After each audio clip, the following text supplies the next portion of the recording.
Well, you brought up SLED. There is a criminal investigation that they have opened into Gloria's death. And when you talk about the complicated web that this case is, Gloria's death was one of the biggest red flags in the beginning that shined a light on this family. Have they been given permission to exhume her body? What is the status of that investigation and what they're looking for? SLED has asked us twice, as recently as last June, can they exhume her body without objection? And of course, the family said they could, because if I had denied it or the family had denied it, they would just go to court and a court would order it. What we have an agreement in place is if they ever decide to do it, it will be done in the most respectful of fashion, because her husband is actually buried with her. His remains are inside her coffin.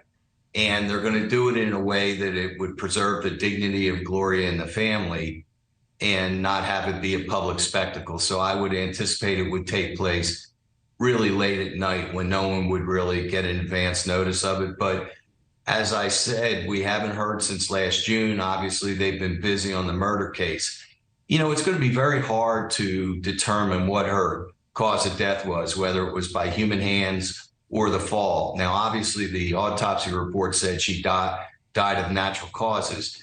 You know, falling down the stairs isn't dying of natural causes. What ended up happening, though, is she died at a later date, 3 weeks later, and that's maybe why they decided to say it was natural causes. But we do not believe she was murdered or intentionally pushed down the stairs. And I say that because she helped raise Paul and Buster, and Paul loved her dearly. If you hear on the Netflix special, Paul carried a picture of Gloria in his wallet. What I think what happened is Alex was really hurting for money in 2018. His real income was going down annually every year. And then the stolen income was going down because he was not having as large a cases. And once he saw her fall, he used this in his head. You know, he thinks much differently than normal people do.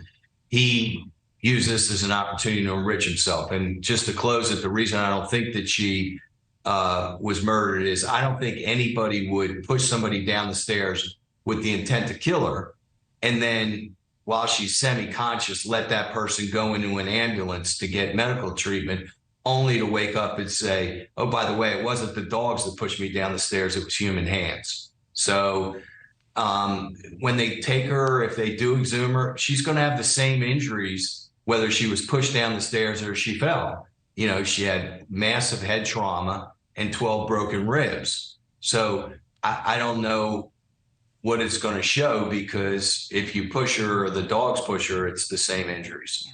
Well, one thing we do know is there are a lot of victims in this case, and the Satterfield family has had just a heartbreaking loss and continues to relive it. Eric Bland, attorney for the Gloria Satterfield family and also some of the other Murdaugh victims. Appreciate your time this morning. Thank you. Thank you for watching. Go to newsnationnow.com to find NewsNation on your television provider. And don't forget to click the red subscribe button below to get more of NewsNation's fact-driven, unbiased coverage.